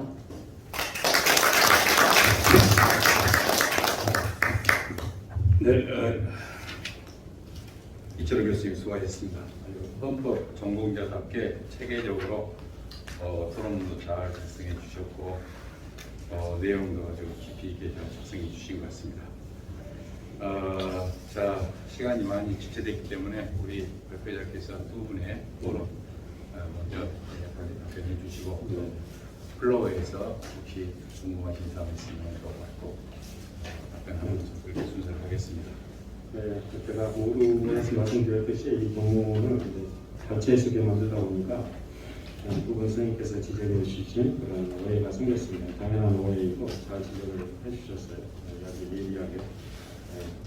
그리고 그 인쇄된 것은 사실 오늘 처음 보고 있는데 보고 보니까 오해가 충분히 있는 그런 문구들이 있었습니다. 우선 유기한 선생님의 그 포럼에서 제시하신 부문사항에서 저는 이제 전통적 개념의 자원권, 현대적 개념의 자원권 이런 용어들을 부문에 썼는데 현대적 의미의 자원권이라는 개념 자체는 법학에서는 없습니다. 사실은 제가 딱 처음 명칭인데 그래서 넓은 의미의 자원권이라고 할까 저는 좀 의미가 좀 빨리 와닿을 수 있도록 현대적 의미의 자원권이라고 할까 이렇게 쓰다가 그런 용어를 썼습니다. 그래서 선생님께서 지적해 주신 대로 이제 전통적 의미의 자원권 그 개념을 제가 파기하는 것은 아니고요. 그 자원권을 연장해서 현대적 의미로 자원권을 생활 속에서 실천해보자라는 그런 의미에서 자원권을 확장할 필요가 있다 이런 주장이었고요. 그다음 이제 아주 법리적으로 깊이 들어가면 이런 자원권을 어떻게 정당화시킬 수 있을 것인가. 왜냐하면 자원권이라는 것은 실정법에서는 인정되고 있지 않는 그런 권리니까 초법적인 그런 자연법상에서 인정되는 그런 권리이기 때문에 이걸 어떻게 정당화시켜 줄 수 있을까? 실정법에 대해서 말이죠.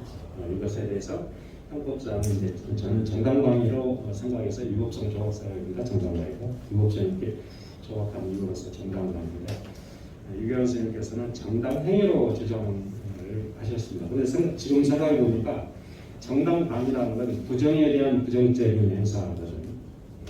근데 정당행위는 부정에 대한 정의 행사이기 때문에 정의론, 자원권 자체가 정의에서 출발해야 된다.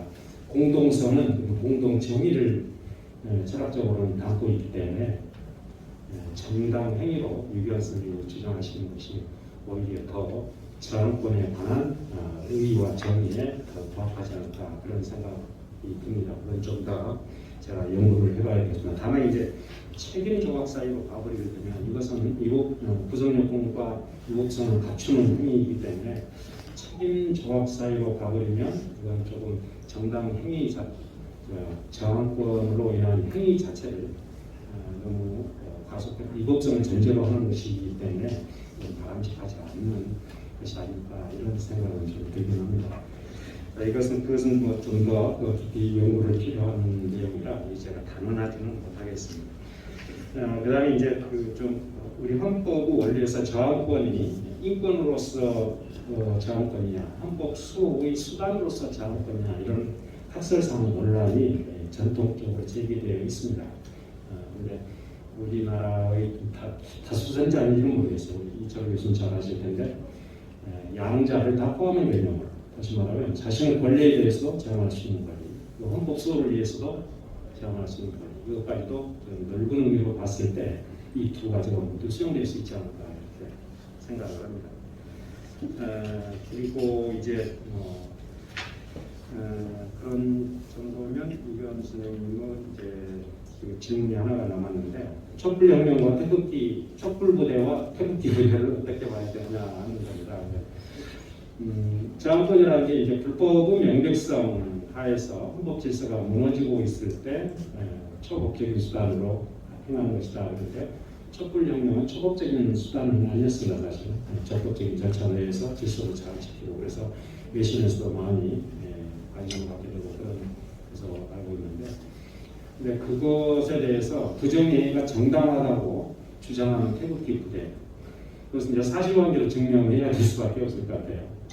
그래서 이걸 어느 거는 뭐 촛불부대도 저항권, 태극기도 저항권을 과거인 건 아니냐 이렇게 그렇습니다. 촛불은 저항이 아니었잖아요. 이제 수호하고자 하는 것이었기 때문에 저항은 아니었을 것 같아서 촛불부대, 태극기 부대의 가치는 저항권에서 조금 제 생각은 논의로 하는 것이 좋지 않을까라는 그런 생각이 듭니다. 오히려 저항권이라는 건 그런 태극기 부대 같은 세력들이 우리나라 역사에서 민주주의 발전을 가로막고 왔었고 국회 정권을 양산해 왔었고 또 자신의 기득권을 유지해왔던 정권 수단을 활용했던 것을 생각하면 지금 현 정부가 사용하고 있는 적폐 그 자체로 보고 있습니다. 그래서 그런 세력들이 소멸이 돼야 우리나라가 민주주의가 훨씬 더 꽃피울 수 있지 않을까 저는 그렇게 생각해서 저는 그들에 의한 그들을 하나의 권력 집단하고 동일시해서 보는 시각입니다. 그렇기 때문에 태극기 부대에 촛불을 든 촛불 부대가 바로 저항권 행사다. 저는 그렇게 보고 싶습니다. 이규환 선생님은 이제 그 뜻은 똑같으신데 이제 법리를 어떻게 적용해서 해석을 할 것이냐라는 것에 대해서 저하고 차이점을 갖고 있으실지 모르겠습니다. 그다음 이제 이망준 그 대법관 대법관이 아니죠. 그때 당시 대법원 판사라고 그랬죠. 그때 당시 대법원 판사였던 것 같은데 그분은 판결은 너무 유명합니다. 재수없게 김정일 재판을 맡아가지고 탄압을 받으셔서 우리나라를 떠나신 그런 분인데 그런 분들의 행위 자체도 저항권을 한다고 생각합니다. 제 개념 속에서는 그런 저항들이 민주주의 발전을 가져오는 그런 노력들이라고 저는 그렇게 보고 있습니다. 그다음 이제 이철호 선생님의 주장에 대해서는 이게 자료에 저항권은 전통적 개념 저항권은 굉장히 아주 정치하게 잘 정리를 해 주셨습니다. 그래서 제 자료 부족함을 보충해 주셨으면 좋겠고요. 그래서 이제 그 의문점에 대한 논란을 가져오는 부분은 제가 표현이 법질서 내의 저항권과 초법적인 저항권으로 분류하는 것 자체에 대해서 이제 용어 사용의 문제점을 제기하셨습니다. 용어 사용은 이제 용어라는 건 이제 법학적인 문제는 아닌데 가장 그 뜻을 가장 잘 표현을 잘할 수 있는 용어를 찾아야 되지 않겠습니까? 그것은 문화적인 데서 찾아야 될 것 같아요. 그래서 제가 그런 좀 재주가 없어서 법질서 내와 초법적인 이렇게 두 개로 분류해서 이제 정리를 하다 보니까 그런 용어가 사용되는데 그 점은 조금 고려를 더 한번 심각하게 생각해 봐야 될 것 같습니다. 그 다음 내용 하나 더 썼는데 어떤 내용이 있었죠? 시민 불복종 운동과 저항권 구별을 대단히 잘 정리를 해주셨습니다. 저도 논문을 쓰면서 정리를 했는데 좀 너무 권리적인 문제에 치우치면 들으신 분들이 딱딱하지 않을까 해서 좀 치워버리고 했는데 마치 또 세심하게 정리를 보충적으로 잘 해주시네요. 대단히 감사하게 생각합니다. 시민 불복종 운동과 저항권은 분명히 개념적으로 구별이 됩니다. 다른 전통적인 개념이 있었어요. 전통적인 개념 저항권하고 시민 불복종 운동은 분명히 차이가 있는데 저는 그 시민 불복종 운동을 저항권 개념으로 흡수해서 생각해야 된다. 저는 그런 의견입니다. 그래서 현대적인 의미의 저항권이 법질서 내에서 어떤 권리구제 차원에서 행사될 수 있는 이런 것들이 너무 요건이 까다롭고 저항권을 행사하는 것은 행정기관의 저항권을 행사하는 것으로 본다면 행정소송을 제기해야 되고 또는 헌법질서 같은 경우는 헌법소원이나 헌법위헌법률 심판 이런 걸 통해서 가능한데 소송 구조가 굉장히 까다롭고 특히 행정소송에는 취소 소송에서는 사전 판결을 하는 게 있습니다. 좀 어려운 전문 용어가 있는데 위법함을 이미 법원이 판단하면서도 만약에 위법함을 판단해서 취소해버리면 현존하는 질서가 너무 혼란스럽다. 거기를 현지하게 처할 우려가 있다. 그래서 위법하지만 취소할 수 없다. 이런 판결문 내용이 바로 사전 판결입니다. 그런데 행정 처분에 대해서는 또한 공정이라는 게 인정이 돼요. 민사에서는 소송을 제기하게 되면 그 효력 자체가 정지되는 것이 원칙이지만 행정기관은 처분에 대해 소송을 제기한다고 해서 그 처분이 효력이 정지돼서 실행을 안 하거나 그러지는 않습니다. 우리나라에서만 공정이 굉장히 강조되고 있는 것이라 그래요. 우리나라 일본에서는 그래서 이런 것들 때문에 소송을 제기해도 그 행위는 그대로 부당한 행위를 행해질 수가 있습니다. 그리고 소송 아까 말씀드렸지만 엄격성 때문에 소송 적격성을 따져야 되기 때문에 당사자협회 소위 이익을 따져가지고 해야 되는 것들, 원고적격뿐만 아니라 법리적으로 이제 집단 소송 이런 것이 현행 우리 법에서 집단 소송이 인정되어 있는 실정법이 없습니다. 소송밖에 없어요. 소송 하나 있고, 그다음에 상법상에 이제 집단 소송 있죠. 소액주주들의 집단 소송이 하나 인정되는 거. 그거 말고는 없습니다. 그다음에 개인정보 보호를 위해서 주장하는 유사한 소송인데 이제 단체 소송이라 해서 집단들이 개인정보를 누설하는 것을 저항권 행사하려면 방지하려면 소송을 제기할 수 있는 형태를 집단 소송으로 봐야 돼서 소비자 보호 단체를 통해서 행사할 수 있도록 이렇게 규정되어 있습니다. 집단 소송 그런 게 인정이 되지 않습니다. 미국 집단 소송은 예컨대 집단 소송에 원고로 첨가해서 승소를 했잖아요. 그래서 그 승소 판결이 집단 소송에 참여했던 원고들과 동일한 요건의 현실에 있는 사람들에게 의료를 미치게 됩니다. 그렇게까지 발달해왔어요. 그럼 우리나라는 그런 게 없기 때문에 미국에서 저항권이라는 걸 부정하면서 시민 불복종을 해야 된다고 주장할 만한 일리가 있잖아요. 그런 정도 제도가 된 상태였으면. 그러나 우리나라 소송 구조가 형편없기 때문에, 그리고 우리나라 같은 생명 신체에 대한 침해 같은 거 이런 거에 대해서는 손실보상도 안 해줍니다. 적법한 생명 신체 보상에 대해서는 보상받을 방법이 없어요. 군인이나 경찰, 소방대원 이런 사람들에게는 국가에서 보상 차원에서 해주는 거 말고 일반인들에 대해서 행해지는 그 피해 보상에 대해서는 현재 몇 가지 실적들이 있습니다만은 통일적인 어떤 원칙을 규정하고 있는 그런 법률 구조는 없습니다. 그래서 이런 소송 구조의 약점 속에서 우리나라에서는 이제 겨우 국민청원제도, 이 국민청원제도도 정권 바꿔주면 없어지게 됩니다. 왜? 국민청원을 행하는 법적인 근거가 없습니다. 그 법률적인 근거에 상하는 게 아니라 청와대의 참모들 생각해서 제도를 시행하는 것이거든요. 이렇게 불안정한 이런 구제 속에서 대의제 원리에만 이제 정치를 의존해야 되는데 정당의 대표, 또는 국민의 대표 기관인 국회의원들은 추정적인 의사라고 했습니다. 국민들은 이렇게 생각하겠지라고 생각하면 추정적 의사예요. 국민들이 갖고 있는 의사들은 현실적인 의사라고 했습니다. 추정적 의사와 현실적 의사가 대단히 괴리가 많이 나타나잖아요. 근데 그 추정적 의사는 자기들은 기득권 세력들은 기득권 이익을 위한 의사라고 변질을 해가지고 국민들과 괴리를 가져오게 되는 그런 현상들을 보이잖아요. 이걸 어떻게 시정합니까? 정당들이 그 역할을 다 합니까? 정당들이 결국은 이익 집단으로 변질되고 있는 이런 상황에서 정권을 넓혀서 생각하지 않을 수 없겠다. 저는 그런 생각으로 이 글들을 썼습니다. 네, 전달할까요? 네, 그 정도로 좀 해주시면 되겠습니다. 자, 이제 저항권에 관해서 발제자 그리고 토론자 의견 모두 듣고 또 답변까지 주셨습니다. 자, 우리 플로우에서 혹시 뭐 이렇게 의견이나 또 궁금한 사항 있으시면은 한두 분 모시겠습니다. 네, 선생님. 마이크를 좀 갖다 주십시오. 아니 목소리 크니까 아, 네. 저 6월 항쟁의 저항권의 완성도가 저는 87년 헌법으로 보고 있습니다.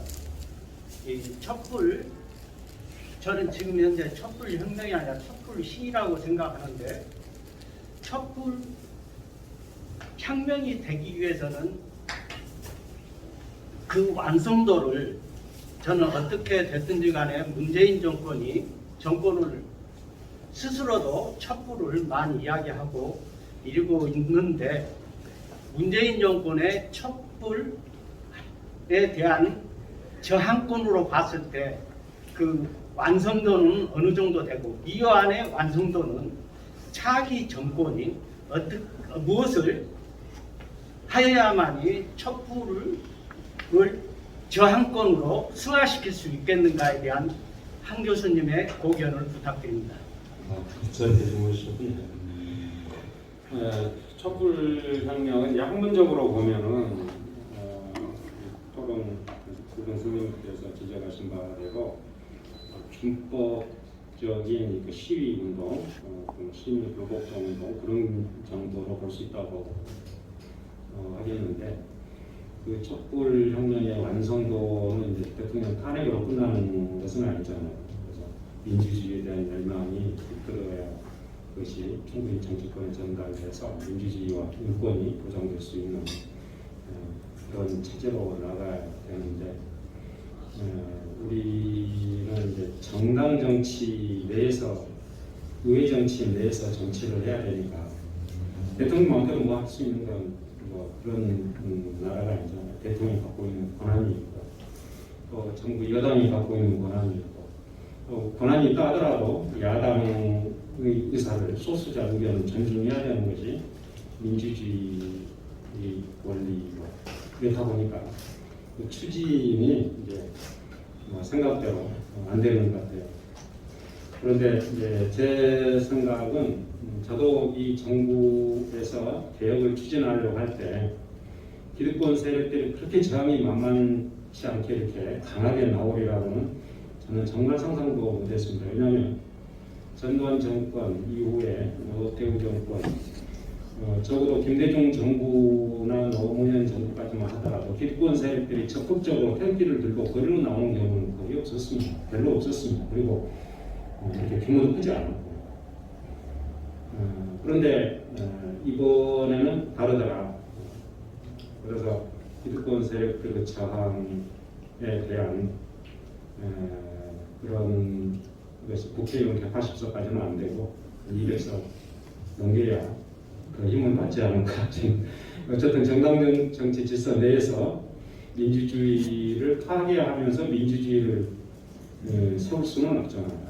그래서 그게 제 생각은 그런 통치 구조상 그런 문제 때문에 시간이 좀 더딜 수밖에 없고, 그래서 더욱 국민들의 지지나 이게 필요한 것이 아닌가 그렇게 생각이 듭니다. 그래서 촛불혁명은 좀 미완이라고 생각합니다. 저 역시 스님께서 질문해 주신 바대로 저도 미완의 내용이 되고 말았다. 그러나 그것은 좀 더 두고 가야지 않겠습니까? 네. 우리 선생님 먼저 선을 드렸습니다. 오늘 그 가박하시는 분들의 얘기를 잘 들었습니다. 저는 역사를 하는 사람입니다. 그런데 제가 꼭 부탁하고 싶은 것은 현대사회에 대한 정확한 인식들을 하고 넘어가야 된다. 그런 주문입니다. 흔히들 사람들은 독재자 박정희의 죽음과 김재규의 거사 이걸 김재규의 시해 사건이다 이렇게 얘기하는데, 이건 역사적으로도 맞지 않는 말입니다. 시해라고 하는 것은 왕을 신하가 죽일 때 그 시해입니다. 그럼 박정희가 왕입니까? 김재규가 신하입니까? 그러니까 전혀 역사적으로 안 맞는 말이에요. 안 맞는 표현이에요. 그런데 그걸 많이 쓰고 있어요. 그리고 저항권 얘기인데, 제가 재판을 받아왔는데 1심에서 1년 징역을 받았어요. 근데 나는 2심 판결하는 맹천호가 재심을 맡았어요. 재심을 맡아서 참 판결문이 참 잘됐다 하고 지금도 항상 기억하고 있어요. 뭐라고 하냐면은 전두환 일당들이 헌법 질서를 파괴하려고 하는 것을 선생님들이, 우리 광주 시민이 정의롭게 그걸 막았다. 그러니까 광주 시민의 행위는 정당한 행위다. 그래서 무죄 판결을 때리더라고요. 그런 것들이 그 판결문이 항상 그 머릿속에 있어서 한번 소개를 해드립니다. 오늘 좋은 말씀 많이 들었습니다.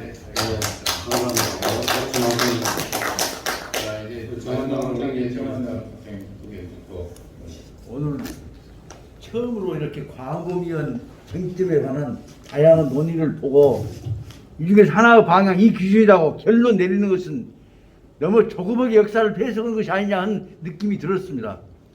지금처럼 이 많은 자료들 가지고 이 수는 많이 안 모였습니다만 이만 오늘같이 많은 쟁점 얘기를 해주시는 이 토론 세미나는 별로 없었죠. 그런데 여기서 기준은 하나 기준이다. 이거 실정법적 기준으로 해석하려고 한다면 우리 학문에 관해서 너무 조급한 판단이 되지 않나 생각이 들었습니다. 그래서 이 수없이 많은 자료를 더 한번 토론하고 더 토론하고 평가하고 그럼 일단 평가를 통해서 이 사람 좋은 사람 나쁜 사람 독재자 나쁜 놈 이 얘기해가면서 나중에 법적으로 학문적인 평가가 다 이루어진 과정이 필연적으로 이루어질 것이 아니냐. 이 시대가 좀 지난 동안까지 더 많은 논의가 이루어졌으면 더 바람직하겠다는 생각을 갖고 오늘 깜짝 놀랄 정도로 많은 얘기에 관한 쟁점에 관한 관심을 갖고 들었습니다.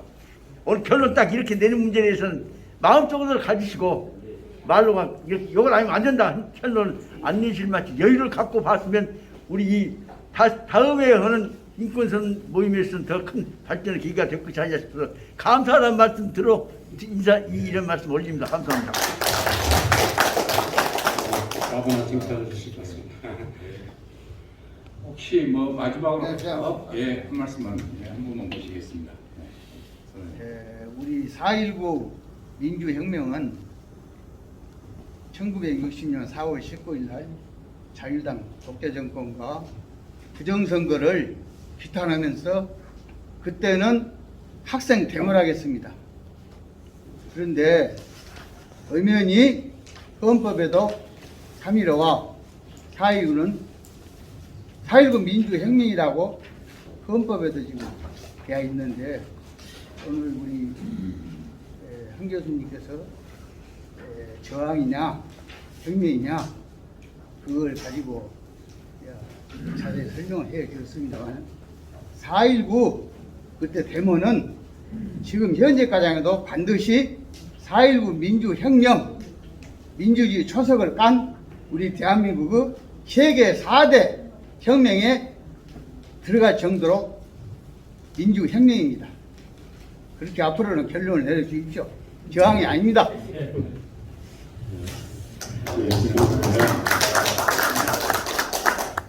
5시까지 원래 시간이 됐는데 15분이 초과됐습니다. 오늘 이렇게 발제해 주시고 토론해 주시고 또 플로우에서 아주 귀한 의견을 주신 여러분들께 감사를 드리고 오늘 세미나는 여기서 마치도록 하겠습니다. 네, 감사합니다. 이렇게 오늘 발제를 해주시고 토론해 주신 분들에 대해서 정말 감사 말씀을 드립니다. 네, 중간에 우리 내려주신 대로 사랑해 주셨습니다. 김재영 우리 교수님께서 이런 행사를 좀 보도를 할 필요가 있지 않냐 그 말도 전적으로 공감합니다. 그런데 지금까지 저희들은 20년 넘게 이렇게 활동을 해오면서 그냥 좀 겸손한 이런 자세로 이렇게 해봤는데 하여튼 오늘 이런 행사는 그 청구에서 보도를 하는 방을 찾아보겠습니다. 그리고 저희 인권교육원이 그동안에 저희 자체적으로 이렇게 쭉 행사를 해왔는데 금년에 지금 이완생입니다만은 한국인권교육원 .k에 대한 홈페이지를 개설했습니다. 이걸 좀 지금 이완생인데 오늘 행사까지 넣어서 다음 주 말경에는 인권교육에서 홈페이지를 운영하려고 하니까 그때쯤 한번 봐주시면 좋겠습니다. 예, 그리고 좀 늦게 또 오신 분이 이렇게 계시는데 뒤에 계시는 하고 말씀 드리겠습니다. 바로 옆에 식당 이름이 뭡니까 지금? 올능이 식당에 식사를 준비했습니다. 한 번도 빠짐없이 이렇게 해주시고요. 뭐 시골 유래니까 코로나도 표시해 주시고 오늘 다시 한번 오늘 발제와 토론을 맡아주신 분 정말 감사합니다. 오늘 이로써 앞으로 토론 기념식을 마치겠습니다. 감사합니다.